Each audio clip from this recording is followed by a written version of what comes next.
किती अक्षर दिली आहेत? 6. किती अक्षर दिली आहेत? 6. या 6 अक्षरापासून तुम्हाला अर्थपूर्ण शब्द बनवायचा आहे. काय बनवायचा आहे? अर्थपूर्ण.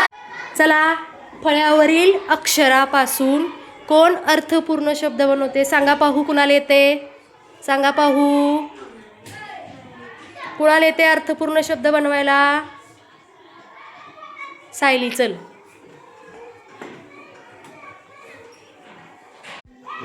पहिले अक्षर शी, दुसरे अक्षर शी, तिसरे अक्षर रा, चौथे अक्षर ग, पाचवे अक्षर म, सहावे अक्षर न.